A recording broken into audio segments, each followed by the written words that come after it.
Olá pessoal, hoje vamos falar de transformações gasosas. Vamos começar definindo um modelo de um gás perfeito ou ideal. Um gás perfeito, as moléculas encontram-se separadas e seus movimentos são permanentes e aleatórios. Os sucessivos choques entre as moléculas e contra as paredes internas do recipiente são perfeitamente elásticos, portanto não há perda de energia.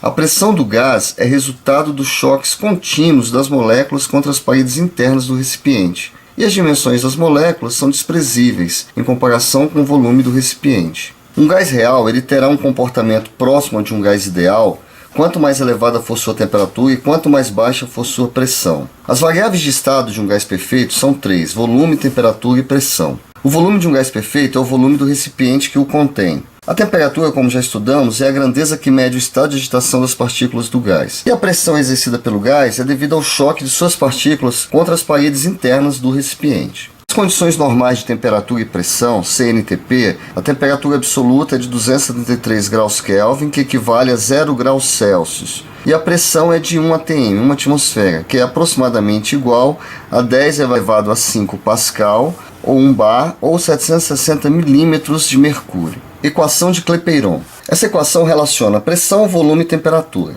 PV igual a nRT. P é a pressão, V é o volume, T é a temperatura absoluta, N é o número de mols do gás e R é a constante universal dos gases perfeitos. Nós temos esse valor, 0,082 atmosfera vezes litro por mol vezes Kelvin, ou 8,31 joules por mol vezes Kelvin, no sistema internacional. Só uma observação importante: como é que a gente obtém o número de mols de um gás? Basta pegar a massa do gás e dividir pela massa molar desse gás. A massa molar é a massa em gramas de 6,023 vezes 10 elevado a 23 moléculas do gás. Esse número é o número de Avogadro. Então, um exemplo: se nós tivermos 128 gramas de oxigênio, eu quero saber quantos mols existe nessas 128 gramas de oxigênio. Então, o número de mols é a massa, 128 gramas, dividido pela massa molar do oxigênio, que é 32. 128 dividido por 32 dá 4 mols. Bom, vamos falar agora de uma transformação gasosa. Temos aqui, inicialmente, um gás que tem uma pressão 1, volume 1, temperatura 1. E um número de mols. Ele vai sofrer uma transformação, a massa não vai mudar, porque a massa é fixa, então ele vai ter o mesmo número de mols após a transformação, porém a sua pressão, o seu volume e a sua temperatura vão ser diferentes. Utilizando a equação de Clapeyron, nós temos P1V1 igual a nRT1. Isolando o N, o número de mols, eu tenho o número de mols igual a P1V1, o R vezes T1 passa dividindo, então eu chego nessa relação. No estado final a mesma coisa, P2 vezes V2 igual a nRT2. Isolando o N, eu vou ter P2 vezes V2 sobre R vezes T2. Como o número de mols não muda, porque a massa é fixa, eu posso igualar. P1V1 sobre R vezes T1 é igual a P2V2 vezes R vezes T2. Posso cortar as constantes R e aí eu chego nessa equaçãozinha. P1V1 sobre T1 é igual a P2V2 sobre T2, que a gente chama de lei geral dos gases perfeitos. Bem, quando uma das variáveis de estado, pressão, volume ou temperatura, se mantiver constante após a transformação, nós vamos ter três tipos de transformações: a isotérmica, isobárica e a isométrica ou isocórica. Na transformação isotérmica, a temperatura se mantém constante. Quando a gente utiliza a lei geral dos gases perfeitos, T1 vai ser igual a T2, eu posso cortá-los, então eu vou obter uma relação mais simples. Pressão vezes volume 1 é igual a pressão 2 vezes volume 2. Nessa relação, a pressão e o volume são inversamente proporcionais. Ou seja, se após a transformação a pressão dobrar, isso implica dizer que o volume caiu pela metade. A transformação isobárica é aquela em que a pressão é mantida constante. Então nós podemos cortar P1 com P2. E aí vamos chegar na relação. Volume 1 sobre temperatura 1 é igual a volume 2 sobre temperatura 2. Nessa relação, volume e temperatura são diretamente proporcionais. Ou seja, se após a transformação o volume dobrar, a temperatura também dobra. E uma transformação isométrica ou isocórica é aquela em que o volume do gás se mantém constante. Então podemos cortar V1 com V2. E aí vamos chegar nessa relação aqui.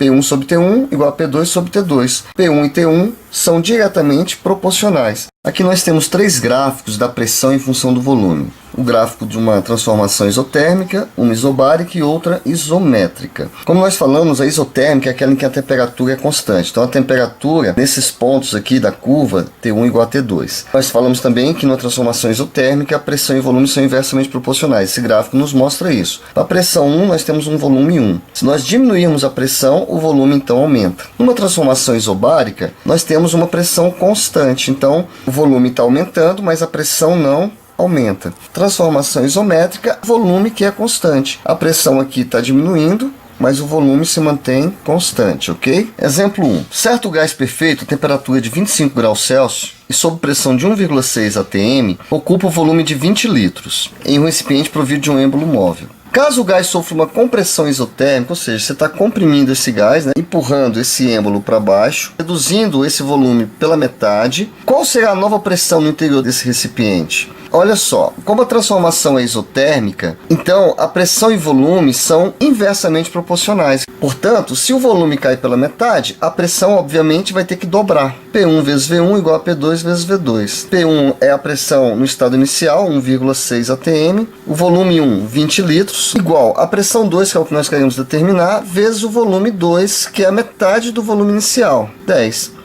Podemos cortar o 0 com 0, 2 vezes 1,6 dá 3,2 atm. Então a gente provou que se o volume cai pela metade, a pressão dobra. Nesse exemplo 2, nós temos uma situação análoga. Determinada massa de um gás perfeito está sob pressão de 6 vezes 10 elevado a 5 Pascal, ocupando um volume de 10 litros a temperatura de 27 graus Celsius. Se o volume for reduzido à metade e a pressão dobrada, determine a temperatura final do gás em graus Celsius. Pessoal, mesma coisa. Como o volume e pressão são inversamente proporcionais, se ele já está dizendo no enunciado do problema que o volume se reduz à metade e a pressão dobra, obviamente é uma transformação isotérmica também. A temperatura vai ser a mesma, 27 graus Celsius. Então aqui no estado inicial do gás, a pressão 1, 6 vezes 10 elevado a 5 Pascal, o volume 1, 10 litros, a temperatura 1, 27 graus Celsius, que dá 300 graus Kelvins. O estado final, a pressão vai dobrar, então vai ficar 12 vezes 10 elevado a 5 Pascal, e o volume vai cair pela metade, metade de 10, 5 litros. A pressão 1 é 6 vezes 10 a quinta, o volume 1 é 10, a pressão 2 é 12 vezes 10 a quinta e o volume 2 é 5. Posso cortar 10 a quinta com 10 a quinta, 6 vezes 10 dá 60, 12 vezes 5 também dá 60, podemos cortar 60 por 60, vai sobrar 1 e 1 aqui. Multiplicando cruzado, concluímos que a temperatura 2 também é 300 kelvins, 27 graus Celsius. Exemplo 4. O diagrama abaixo, fora de escala, mostra duas isotérmicas A e B de uma mesma massa de um gás perfeito. Levando-se em conta os dados desse diagrama, determine a pressão P, a temperatura absoluta TB, né, da isotérmica B, e o volume V. Vamos fazer o seguinte, pegando aqui a isotérmica A, nós podemos então pegar os pontos A e C. Como a temperatura é constante, 300 kelvins, temos PA vezes VA igual a PC vezes VC. Porque a pressão de A eu não tenho, o que eu quero calcular. O volume de A é 2, a pressão de C é 1 e o volume de C é 8. Substituindo, a pressão de A então vai ser 4 atmosfera. Essa pressão de A, gente, é igual à pressão de B. Com isso eu posso agora pegar os pontos A e B para determinar a temperatura TB, né? A temperatura da isotérmica B aqui. Então a pressão é 4 atm, que é constante. Nós vamos ter o que? Uma transformação isobárica. A gente pode utilizar essa relação. VA sobre TA igual a VB sobre TB. VA é 2, a temperatura de A é 300, volume B é 8 sobre a temperatura de B. Eu simplifiquei o 2 com 8, dividi tudo por 2, ficou 1 e 4, multipliquei cruzado, então a térmica B é de 1200 kelvins. E para finalizar, ele quer o volume V. Podemos pegar os pontos B e D na mesma isotérmica. PB vezes VB igual a PD vezes VD. Pressão de B é 4, que nós achamos aqui no item A. Volume de B é 8. Pressão de D é 1. Volume de D é V, então 4 vezes 8, 32. Então o volume do ponto D aqui é de 32 litros.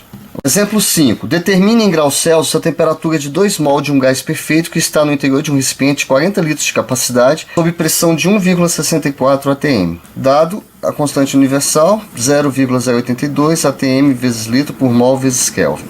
Então vamos utilizar agora a equação de Clapeyron, gente. PV igual a nRT. Pressão é de 1,64 atm, o volume 40 litros, igual a 2, que é o número de mols, né, do gás, vezes a constante R, 0,082, vezes T, que é a temperatura que nós queremos determinar. Esse valor aqui, 1,64 vezes 40 dá 65,6, 2 vezes 0,082 dá 0,164, esse valor que está multiplicando passa dividindo, então a temperatura vai ser 65,6 dividido por 0,164, que dá 400 kelvins. Como ele quer a resposta em graus Celsius, temperatura Celsius, é só pegar a temperatura Kelvin menos 273. Então vai dar 127 graus Celsius. 6.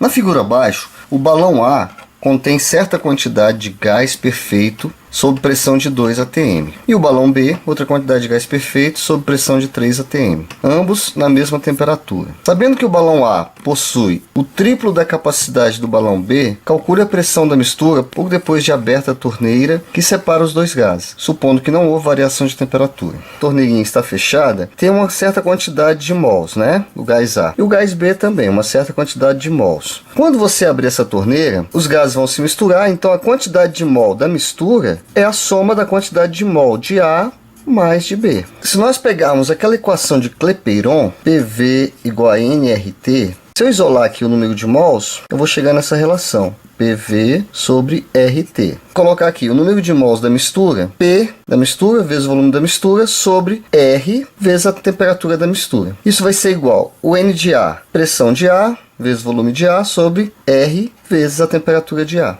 Mais o número de mols de B, que é P de B, vezes o volume de B, sobre R vezes a temperatura de B. Esse R pode ser cortado, porque ele se repete nos três termos. Eu quero a pressão da mistura. O volume da mistura é 4V, sobre a temperatura da mistura. A pressão de A é 2 atm, o volume de A é 3V, sobre a temperatura de A, que também é T. A pressão de B é 3 atm, o volume de B é simplesmente V, sobre a temperatura de B, que é T também. Podemos cortar os T's e os V's. E aí eu chego nisso. A pressão da mistura vezes 4 é igual a 2 vezes 3, que é 6, mais 3. 6 mais 3, 9. O 4 passa dividindo. Então a pressão da mistura é de 2,25 atm. Bom, gente, a aula de hoje é isso. Até a próxima, então.